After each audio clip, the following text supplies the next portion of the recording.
All right, so tonight we got a pretty good show. I think we're going to start with our tree stand hunting and all the equipment you need to tree stand from a safety aspect and the different styles of tree stand hunting. So Absolutely. and it's going to be probably multiple sessions because we're going to go through each one of them pretty in depth and But give our takes on we're it. going to gear it to beginners Yep. because that's kind of what we're all about. This is probably, and I think Bob will agree with me here, this is probably one of the most important set of episodes that we're going to do for the safety aspect. Yep. Here in Virginia,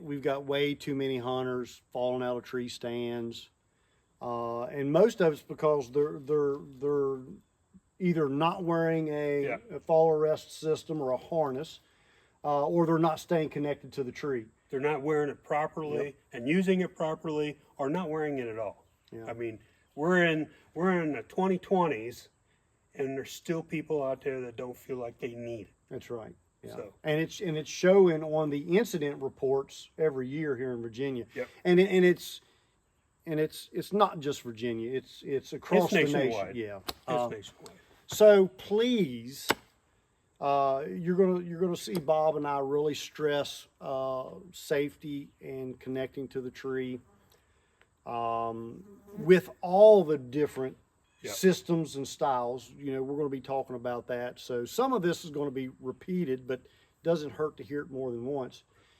And because, you know, as hunters, you know, a successful hunt to you and I is a hunt that we get to come home to our loved ones. Yep.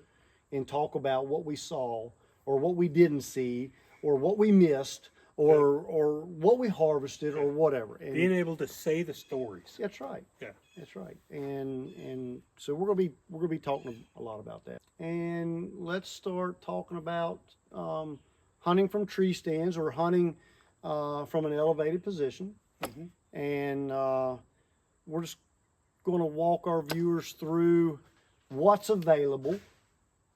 Right? What's available? Did a squirrel fall out of a tree? Squirrel. But you know, we're not going to be pushing brands or anything like that. We're going to be talking about types, different methods of getting off the ground. There's 100 different brands out there for everything that we're looking at. So. Yeah. So before we get into that, let's talk a little bit about why hunters hunt from an elevated position. So a lot of you may know, but you know, there's a lot of people that are new and from previous shows. You know, Bob and I are about sharing our skills with new hunters, or recruiting new hunters, reactivating hunters, and retaining the hunters that we have because, you know, it's been declining nationwide for many years now. So, so let's talk a little bit. So why do hunters get elevated, Bob? So I'll tell you why I get up. So though I like stalk hunting and I like ground hunting, okay. Was that a turkey? Squirrel. Hey, I'm just getting prepared for hunting. I mean, every noise you get when you're in the woods, right? Okay. I like being elevated because I can see a little bit further. Yep. Okay. Visibility. Visibility, and I can camouflage myself a little bit more into the branches. Yeah. Okay. Where I'm down on the ground, I'm a big guy. People see me coming, and I'm not the quietest person in the world either. Yeah. So I don't do a very good stalk. Okay. But I get elevated just to where I'm a little bit out of the eyesight. Okay. Even though it seems like as the years go on, the deer are starting to look upwards. Oh, yeah. Okay. Because they're starting to realize. But I'm trying to get out of the typical eyesight. Yeah. And we can get away with a little bit more movement that way. You know, another reason, and that's one of the reasons I hunt from an elevated position, but another reason is The old white-tailed deer and bear, they use this. Mm-hmm. And if you're just getting into hunting, I mean, you can be inundated with equipment and scent elimination and all that stuff. One of the best tools is getting elevated to where your scent is carried above and beyond, the deer and the bear. So the two main reasons, let's face it, is we can see better, and we can control our scent a little bit better that way. So, yep. So those are the two big ones. That's a good point that I didn't even cross my mind right now. Scent and using the wind and all that stuff when you're up like that gives you a little bit more of a playground. Yeah. Versus right there with them. Yep. Yeah. Because that scent, your scent could, even though you could get scented, the wind's going straight towards them, it could go over them. Yep. You can figure that easily with like milkweed and stuff, where let some fly and see how far it'll go, and if it flies pretty far, you may be good, even if the wind's going in that direction. Based on thermals, if those thermals are rising, you got a whole lot better chance. But if them thermals are dropping, then you're in trouble. So, but anyway, we're not here to talk about wind or scent control. We're here to talk about elevated hunting. So, anyway. And while you're up there, the squirrels will throw nuts at you. All right, well, let's get started here. All right, so let's talk about one of your first choices is what we call a lock-on stand. So you can see this stand has a strap that goes around. They're very. This is one of Bob's favorite stands, by the way. And let's talk about. It's got carrying straps. They're fairly mobile. They're lightweight, and you can put them in a variety of trees. Right. So they're very versatile. This is probably one of the first styles of tree stands designed and mass produced. Yep. It's been used for a long time, and we're going to get in depth on how to safely put one of these stands up and to make sure that it's positioned properly. Also, what I like about these, I mean, you can get a really good harness to carry them with, and they are mobile, like what Jason said. Okay, you get one that's fairly light, not too heavy, but not too light. Okay, and it's got a fairly decent platform. Okay, for me, I know Jason disagrees a little bit, and that's okay.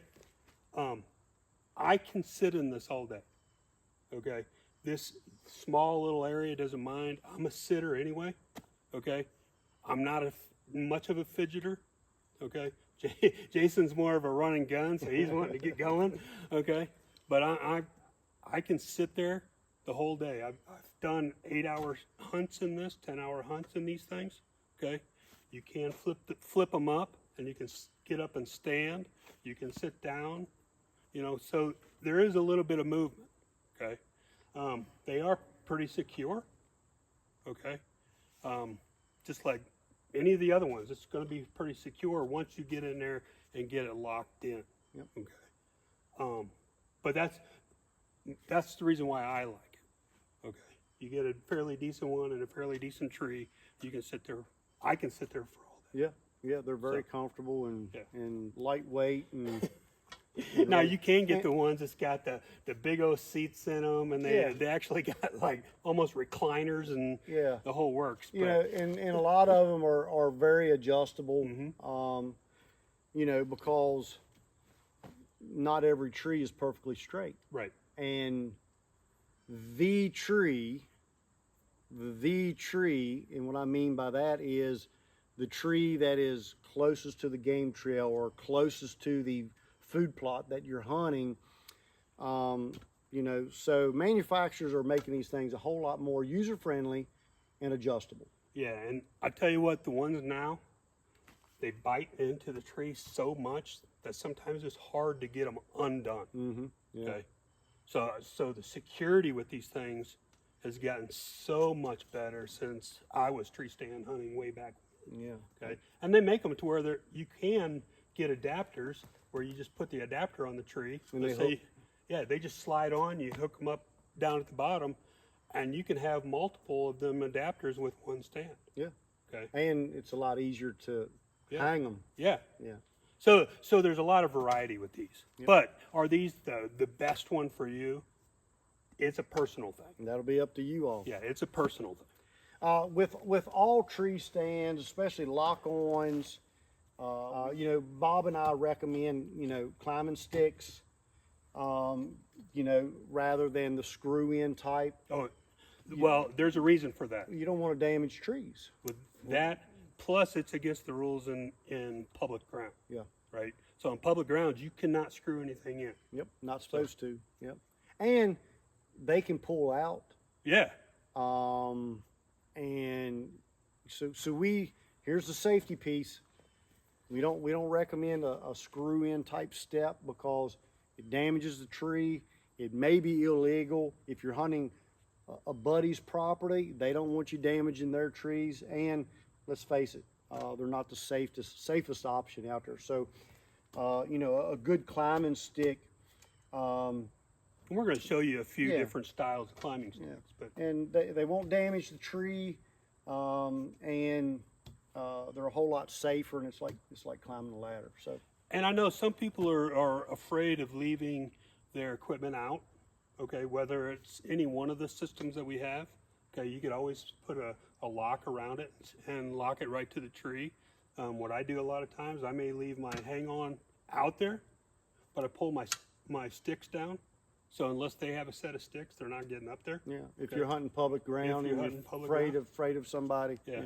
So if your campsite's a few miles away and you don't want anybody to just take it away, there's a variety of different things you do, and that's for any of the things that we have. Yep.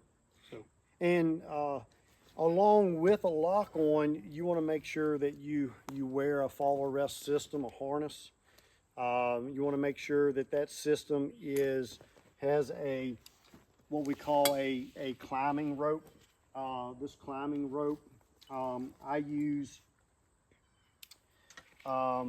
for not only climbing, but when I'm installing, and we're going to show, but staying attached to the tree at all times is your number one safety rule. So make sure you've got a harness, make sure that you are using that harness properly and staying attached to the tree at all times while you're climbing. As soon as you take one step off the ground, you want to be strapped in some way to the tree. Yep.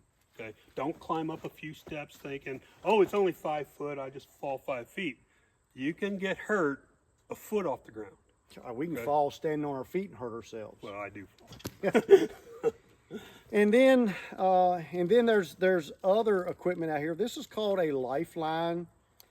You know, I think this rope is 25 foot long. And once you get, you know, a lock-on stand, most of the time they're put up for at least a season, bow season or muzzleloader season. And if you got a really, really good place, it might stay up the entire hunting season. And if that's the case, then, you know, once everything is up in the tree and the way you want it, then you can attach a lifeline, and then you attach to this when you climb, and it's a whole lot easier and faster, and yet you're still attached to that tree at all times. And we'll show you this in depth. Now I use that even when I'm not going to leave the stand up overnight. Okay, I keep one with me. Okay, because if I'm on one of them all day sits, I might want to get down just to maybe go to the bathroom, eat lunch, do something else. So that way, when I go back up the tree, I don't have to get the linesman's rope out and try to go up the tree like that. With this, it makes it a lot easier. Yep. Plus, I do think once these are up, it is much safer with a lifeline than trying to do with your lineman's rope. Your lineman's rope, it's not going to just stop you right then and there, but it is going to like wedge you up against the tree. Okay, so you still are going to fall a little bit. Okay, but this right here, you're only going to fall as much as what you got with this piercing nut. Yep. Okay. Yep. So lock on, use climbing sticks, and by all means, make sure you're using a harness and stay attached to the tree at all times. So all of these things that we show you, this harness is going to be the key thing. Yep. Okay. All right. So we're going to move on to a climbing stand next. So this is Jason's favorite. Yeah, this is what we call a climbing stand. And y'all notice that I'm attached to the tree even though I'm a foot off the ground.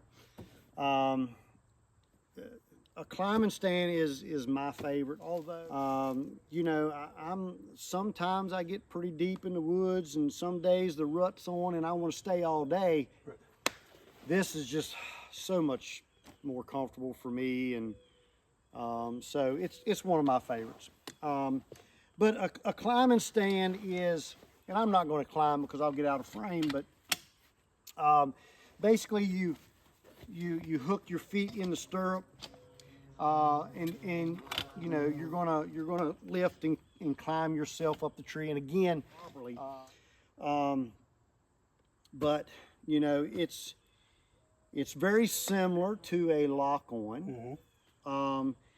It's just not, you've got these cables that wrap around the tree and allow you to lift that stand in kind of like little small steps up the tree, and you can climb. The only downfall though is if I got a tree limb sticking out here, Like that one there. yeah, like the one above my head here, You either got to saw it off or that's it. that's it. So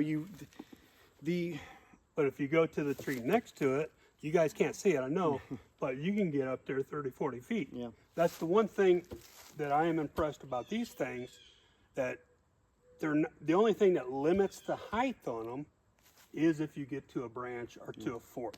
Okay. And these won't work on every tree. You've almost got to have a perfectly straight tree with no limbs in order for a climbing stand to really benefit you. But now we didn't talk about, you know, I just said that this is almost unlimited on height, almost, where the lock-on is limited to the number of sticks that you have. So if you only got 3-foot sticks, you're only going to go so far. That's it. Okay. Now we can talk about other things and aiders and all that stuff, but there is a limit to how high you can go with a lock-on. This one, this is what you got. This is what takes you up the tree. yep. And let's talk about height for a moment. You know, I've been hunting for a long time, and my height in any tree stand or elevated hunting position is between 12 and 20 feet. I agree. I don't go over 20 feet. And there's people out there that climb as high as they can climb. But I've found between 12 and 20 feet. I'm a big archery hunter, so the trajectory of the arrow, I don't want to get too technical, but the higher you get, the steeper of an angle. Steeper of the angle, and the smaller the kill zone is on deer, bear, and everything else. You get too high, you're shooting them in the back. Yeah. Yeah. So I was told this once, and I'm a firm believer. Only go as high as you need to go to get good cover. Yep. Okay. Once you get good cover, that cover could be 10 foot. If you got some good cover, leave it. I've got a nephew that hunts from an elevated tree stand, and I guarantee you his are no more than 8 foot off the ground for two reasons. One, that's high enough. Number two, he's afraid of heights. So, And through one of these shows, we'll touch a little bit about heights, fear of heights, how to try to get over that. Because I'll be honest with you, I told this guy right here that I would not get up into the tree with a saddle. Okay, and now I'm saddle hunting and I'm up 18 feet in the air. I used to be deeply afraid of heights, and I'll tell you how I got over it. Okay, but we'll save that for another show. Okay. All right, so let's move on to the next one. All right, Bob, the last one. Last one. And so this is a ladder stand, and this is probably one of the most popular types of stands out there because private landowners, ranch owners, I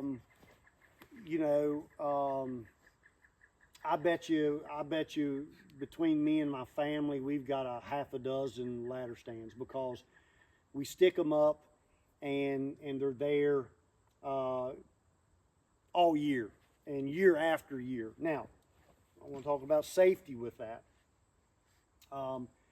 It's recommended that tree stands are not left out all year long because the weather, animals, UV light can break down the straps that holds these things to the trees.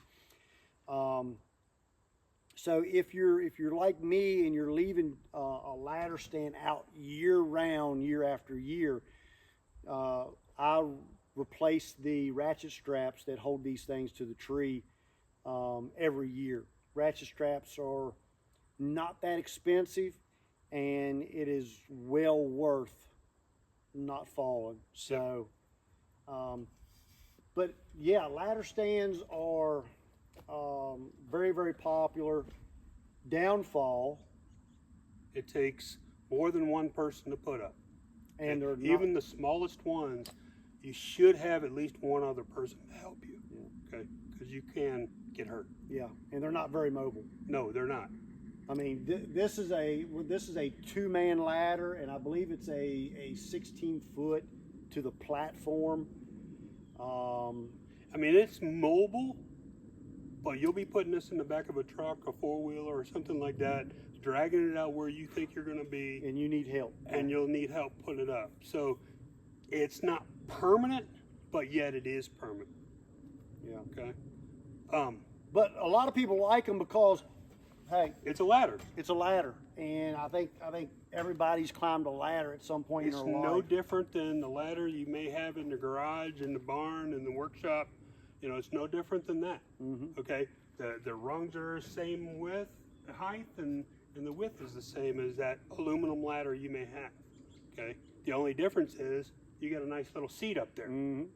Okay. And a shooting rail on some of them, all kinds of stuff. Now mine, the seat's only about like this wide, and the platform's only about like this, little bit. Okay? Yeah. But I told you earlier that that I used one of these methods to help me get over my fear of heights. This was it. Okay.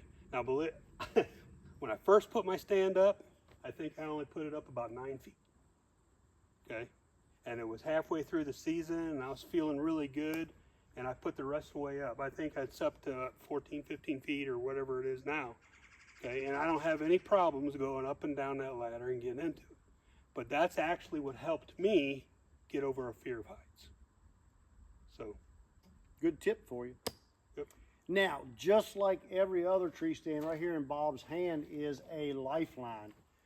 And this lifeline, even though I'm in a ladder, you still want to be connected to the tree at all times before you climb.